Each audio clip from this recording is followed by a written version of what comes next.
Good afternoon and welcome to the Kerry Garden Show. Alan Finn checking back in with you here on Radio Kerry and on our Facebook page.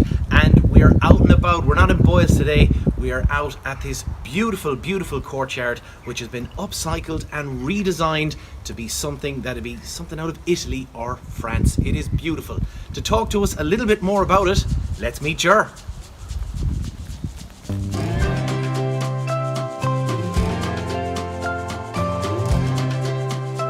So we're not in Italy, we're not in France. We are in fact here in the Kingdom, and we are in this beautiful farmyard courtyard which has been absolutely redesigned and upscaled to a fantastic level. And joining me here, as per usual, we have Ger from Boyles of Clorglan. Ger, how are you? Alan, good, good day to be out. It is, yeah, we're just about dodging the rain. Just about dodging the way. rain. Yeah, it is. Listen, Ger, we're here. Catherine has thankfully invited us to this beautiful farmhouse. Tell us a little bit about the story behind it and how it came about. All this started back in April. Catherine came into the garden centre and just asked for, what could she do with this area. In fairness, she made it very, very easy for us. She came with the concept. She kind of had the layout in her head, but it was just a matter of just figuring out paths and just where to put the beds and what plants to put in. Again, she made it very, very easy. She wanted a very simple colour scheme. It was just greens and blues, purples. So just to put that together was quite easy. But again, we came out, we consulted, and they got their build team in here and they've done a fantastic job. It looks super here. Absolutely excellent, because I was talking to Catherine there, and those of you who are listening to us on the radio, do please try and check out the video on Facebook, because Catherine was telling me this is a 4th generation farmhouse. We'll be showing pictures of what it originally looked like and the state of it, and what they've actually done. The job is fantastic. Everything from the stone that's used in the ground to even all the borders and everything like that. Everything literally came from within the farm. From within the farm. The stone alright came from us, but as you can see, the cobbles that are around here, that all came from the fields in the farm, and it just shows you what you can do with just such a simple product. Yeah. Like you can see here, just underneath our feet, it's a stone cemented into the ground. It's just so simple, but the effect it gives is just mind blowing. And this could be something that anybody could kind of do, like they wanted maybe a pathway at home or something like that, and you have lots of rocks on the walls or just on the perimeter. Or if you're reseeding your lawn and you get stone out of the lawn, or if you're reseeding a field or a farmer's reseeding a field, give it a quick wash, it might turn up lovely colours. Like 100%. Like even if you're doing a footpath around the house and it fits the house, yes. like it all this has to fit in with its surroundings.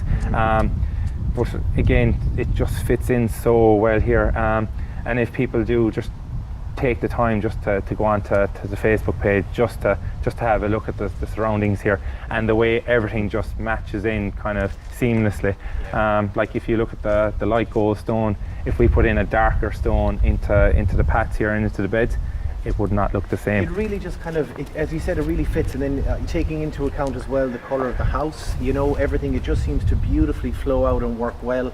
And as well, we'll talk a little bit about the patio over there where the seating area is, where it was also part of a different part of the house. She tried to keep as much of the original kind of walls, the structure and everything. It's amazing just what you could do. Yeah, even down to the gates. All the gates are upcycled as well. Again, like we will take shots just to get all that in, but it just shows you with a small bit of planning, and I mean a small bit of planning, what you can do to a place. And again, it looks so well. Exactly. So where did you kind of start? What was the first thing that you kind of started looking in? Obviously you wanted to try and find some areas for planting. How did you divide up the garden? What sort of ideas did you have? So when we first came in, it was just, there was rubble spreaders and there was rubble and there was topsoil and there was bales, there was everything. So basically we just came in, everything was measured out, and again it was just getting your focal point. So when you come out the door, you've your path straight up the centre of the garden. And this beautiful and then magnolia tree right in the middle as exactly, well. Exactly, and it's prominent from the front door, and it just softens the building as well behind us here. But that was the first thing to get done, because there was a wall here behind us that was about 6 foot tall, so you couldn't look into this part of the garden. To open up the space, so the whole space was opened up.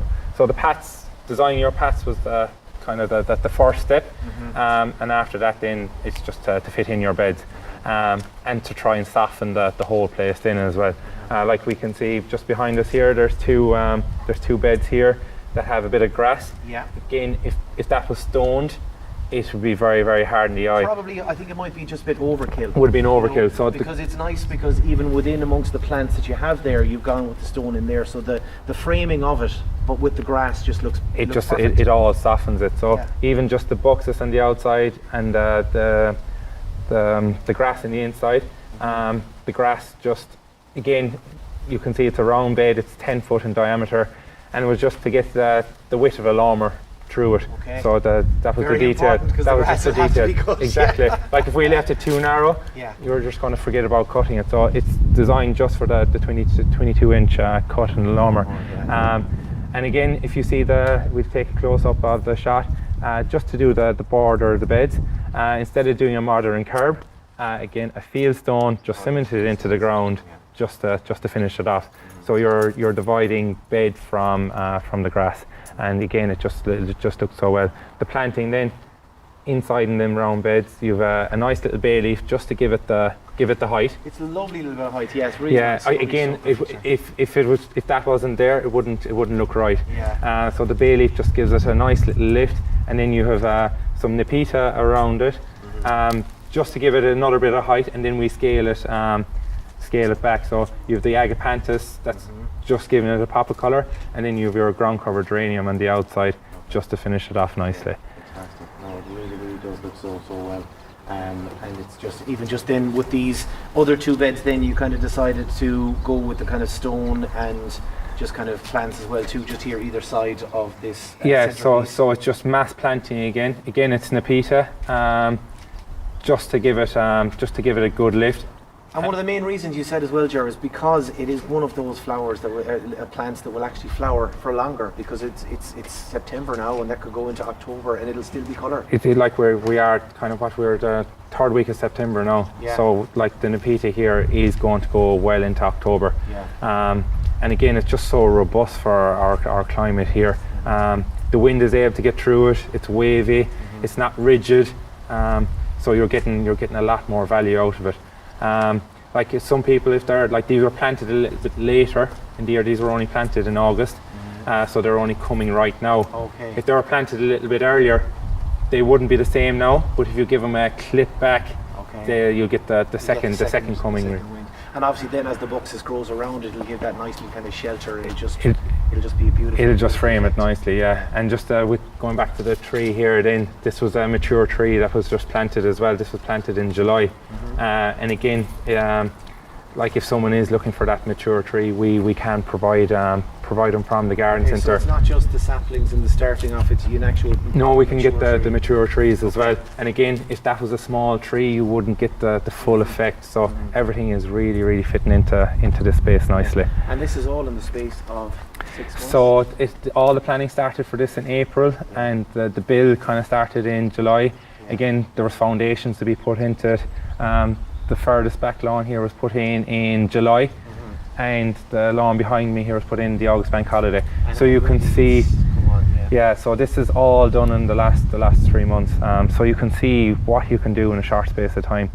Excellent. Well, listen, we're just going to change to a different part of the garden and just give you another look at it, and also just talk a little bit more about all the work, the fantastic work that went into this beautiful courtyard.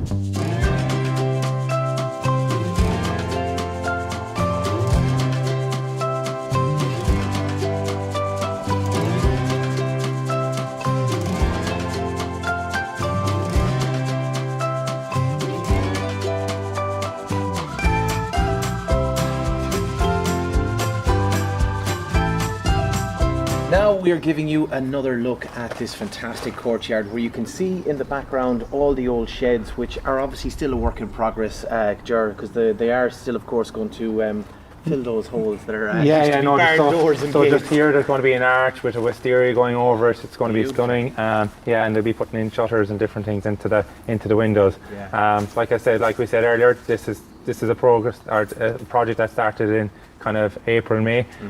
So there's still a small bit of work to do, but it's going to be like you're in France or Italy, as you said at the start. Beautiful, you know, and it's nice and calm here today. As I said, we're avoiding the weather. But one of the big questions I suppose people might have, Ger, would be maintenance. So maintaining a beautiful courtyard like this.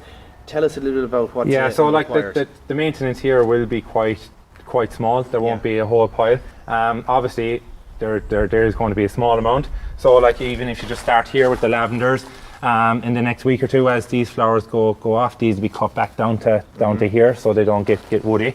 After that, then you'd have the pats. Obviously, like you're going to get organic matter that's going to lodge into the stone. So these will be sprayed every March. Okay. There'll be a product. There's a product out there called Destrol or Primazar Turbo that offers you season-long weed control. It's no point putting it on this time of the year because you're not going to get the full effect of it. So March, April, and a good dry day. And just with the pats here, and because there's boxes lined on the pats, You've got a little trick. a little small trick. Ger. And I was wondering, everybody brought this big piece of cardboard. I said, Ger, what do you do with the cardboard? And he goes, I could be saving listeners a lot of money. A lot of money. So because if you have a windy day and you're spraying the pat here, it is going to spray. Even in a calm day, you're still going to get that bit of movement. So just with the cardboard, just put it in front of the boxes. Yeah. Have someone with you to put the cardboard up, and as you're spraying, then just carry and it'll protect the boxes. Yeah. The same principle can be used for putting down grass seed. If you don't want it getting into your garden beds, is to put it at the edge of your bed, and you can start putting out your lawn seed in. And it just keeps the lawn seed out of the beds, and it keeps and on the other side keeps the spray off the plants as well too, which protects them, and it gives a nice kind of natural. So at least you're not creating a border along the inside. You're just creating a natural place where the grass seed will go, and it won't actually. So listen, it does save a lot of time, save a lot of money, but just make sure when you are doing it, you have the right PPE. You're wearing the masks, and you're keeping back from the spray. You could also use plywood, because you know when cardboard, if you have a big area, cardboard's going to get wet. And you don't want to be turning it upside down because you're going to be holding the chemical side of it. So a bit of plywood or anything like that, just a small little tip. That's great. And I also noticed as well, Ger, there's some lovely little kind of spotlighting kind of throughout the path as well too, which is, I'm sure it just gives a beautiful effect. Like if you're having a little party, or if you're having if you're having dinner at night, in the evenings, it's nice to have that little effect through the garden. And through here now, there's spotlights put in. And again, that all comes down to planning again. If you want your lighting, it has to be done at the start, because you don't want to be uprooting your garden to get lights in afterwards. So if you're a new built house, or if you're doing renovations, just think about a lighting plan as well, and get all that in. Like we were talking to Pamela there a couple of weeks ago. It's becoming such a big part of our garden experience outdoor now. Space. Well, this is something that I think everyone would absolutely love to have, and Catherine is so lucky, and fair play to her for putting in all the work. And of course, we have to mention Chris, Chris has done all the work. Chris has done all the work. He's been the main man here as well. So fair play to Chris. But again, contacting, getting everybody involved in the planning, talking to yourselves, and turning what was, as I said, the pictures are just unbelievable. The transformation in 6 months is fantastic, but using everything that you already have on your property. There's old stone, old bits of slate, there's all sorts of stuff. Everything can be used. But even if you think, all right, I've this lovely feature, but I don't know what to do with it, come into myself or Trish, with Caroline and James in the garden centre. We'll we'll find a spot for it. I suppose the last thing as well, Alan, is this grass is young as well. Oh yes. So a lot of people would be saying, oh, we need to feed our grass, you know, just to bring it on. Like this is planted in August, it's coming on nicely. Start cutting it at a higher setting, because that will encourage it to fill in. Okay. And this will get a good feed in. No point feeding it now because it's still a bit too young. It's still less than 2 months since it was planted. Right. So this will get a good feed in March, April. Okay. Like if you think there's bald, you know, patches in the lawn that's not filling up, just give it a light rake, put out a bit of grass seed, and it'll be coming away over the winter. Absolutely. Brilliant. That is fantastic.